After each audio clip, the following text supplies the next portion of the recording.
So today we are going to start part 2 of standard 12 statistics.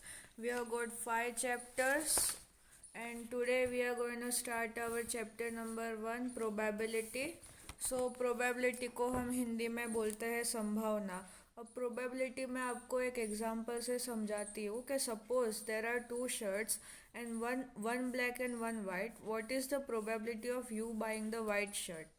तो हमारे पास total possible outcome कितने हैं? दो.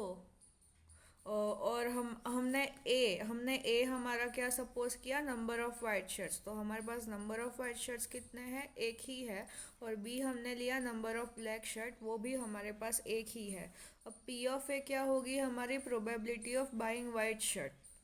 तो P of A is equal to, आपने आगे पढ़ा होगा प्रोबेबिलिटी का formula, number of white shirts upon total possible outcome.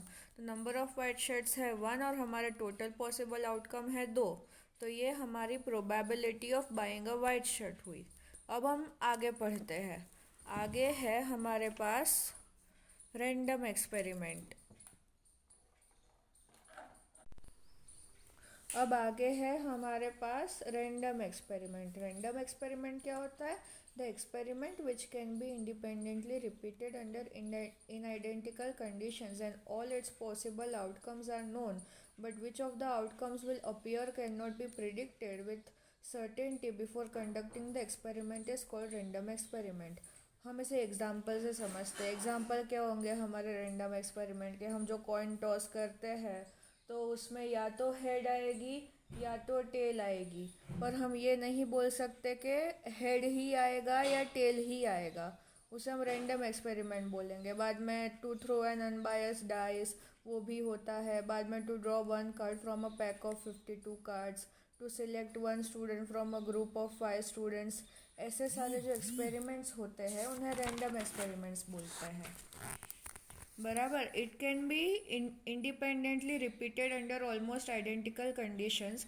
मतलब इसे हम रिपीट कर सकते हैं. जैसे कि हमने आगे के एग्जांपल में वाइट शर्ट्स की प्रोबेबिलिटी ढूंढी थी, वैसे ही हम ब्लैक शर्ट्स की भी प्रोबेबिलिटी ढूंढ सकते हैं.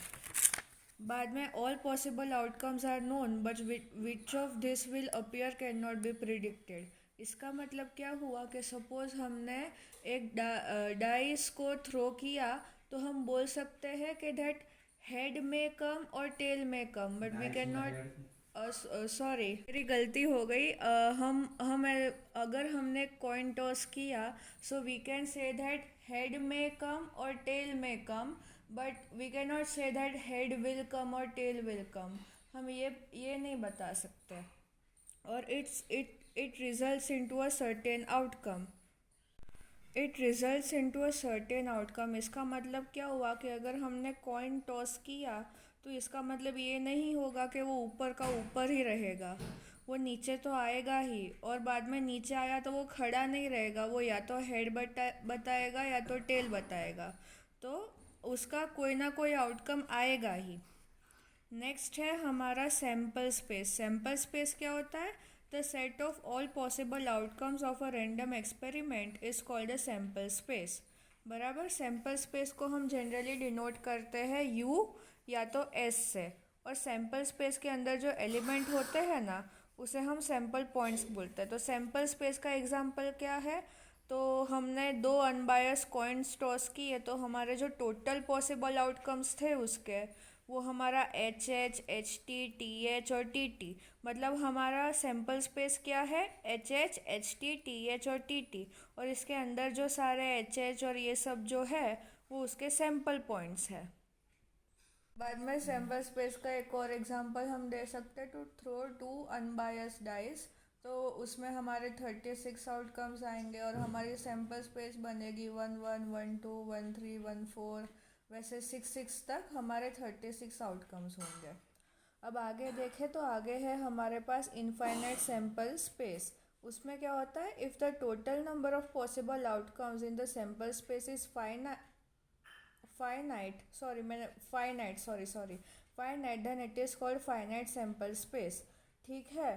तो अगर हमारे टोटल नंबर ऑफ आउटकम्स जो है वो फाइनाइट होंगे, जैसे कि मैंने अभी आपको एग्जांपल दिया दो अनबायस्ड डाइज वाला, उसमें 36 आउटकम्स थे जो कि फाइनाइट थे, तो हम उसे फाइनाइट सैम्पल स्पेस बोलेंगे।